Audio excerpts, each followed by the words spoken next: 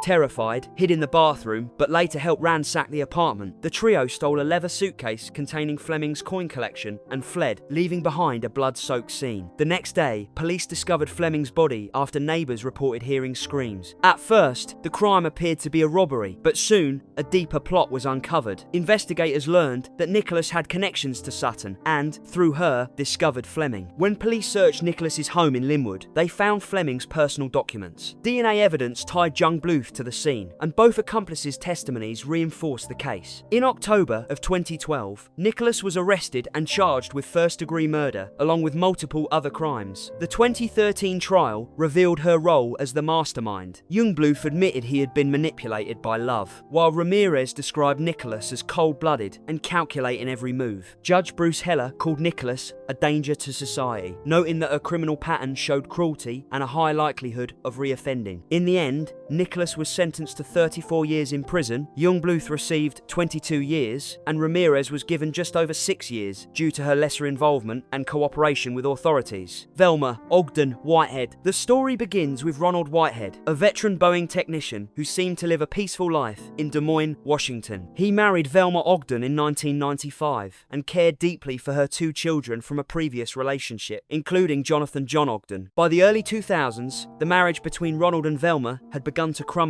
The family was drowning in more than $75,000 of debt, while Velma was having an affair with a younger co-worker. Instead of divorcing and splitting assets, Velma looked at Ronald's life insurance policy, worth over $1 million. To her, his death meant paying off debts, escaping a broken marriage, and starting a new life with her lover. In early 2005, Velma roped in her 16-year-old son John, who was already spiraling into addiction. John recruited his best friend, Wilson Sayachak, also 16, to carry out the murder. Velma promised the money and car parts from Ronald's Ford Mustang. She even provided details of Ronald's work routine and prepared gloves and a gun for the killers. On March 18th, 2005, Wilson hid in the trunk of Ronald's Mustang. As Ronald drove near SeaTac Airport, Wilson crawled into the back seat and fired 4 shots, including one fatal bullet to the head. He dumped Ronald's body on the roadside and fled in the car. At first, police thought it was a failed carjacking, but evidence inside the trunk and the bullet wounds showed it was a carefully planned execution. Velma played the part of the grieving widow, even rallying the community to help find her husband's killer. But soon after, she cashed the life insurance check, paid off debts, bought a new car, went on trips, and spent lavishly. Meanwhile, John and Wilson tried to act normal, but the evidence kept piling up. Fingerprints inside the car, shell casings, a hoodie, and, most damning, 61 phone calls between the 2 teenagers on the morning of the murder. By 2006, all 3 were arrested. Wilson was tried as an adult, and John was quickly convicted as well. Velma admitted she was the mastermind, but tried to claim Ronald had abused her, something Ronald's family fiercely denied. The judge called her testimony hollow and insulting to the victim's memory. In the end, Velma was sentenced to 22 years in prison, while John and Wilson each received 25 years. The case closed with heavy punishment for all 3 accomplices. Barbara Opel. In the early 2000s, in the city of Everett, Washington, the central figure was Barbara Marie Opel. Born in 1963, a mother of 3 who seemed ordinary, but was in fact ambitious and greedy. Barbara worked as a caregiver for the elderly and was hired to look after Jerry Dwayne Hyman, a 64-year-old Boeing veteran battling cancer. Jerry lived with his 89-year-old mother, who suffered from Alzheimer's. He allowed Barbara and her children to move into his home, and even promised to leave her his assets after his death. But instead of waiting, Barbara set her sights on seizing roughly $40,000 from the sale of Jerry's house. Rather than killing him herself, Barbara exploited the naivety of teenagers around her. She recruited her 13-year-old daughter, Heather Opel, along with Heather's boyfriend, 17-year-old Jeffrey Grote, and several other teens, including 14-year-old Mariam Oliver, 14-year-old Kyle Boston, and Kyle's 13-year-old cousin. Barbara lured them with promises of money, clothes, and cars. She gave detailed instructions on how to carry out the murder, and even organised practice sessions for the kids. On April 13th, 2001, the plan was executed. While Jerry was at home, Barbara stood in the basement shouting encouragement as the teens attacked him with baseball bats, then stabbed him repeatedly until he died on the spot. Afterward, Barbara forced her 2 younger children, ages 11 and 7, to help clean up the blood. Jerry's body was hastily buried in a shallow grave at the Tulalip Reservation,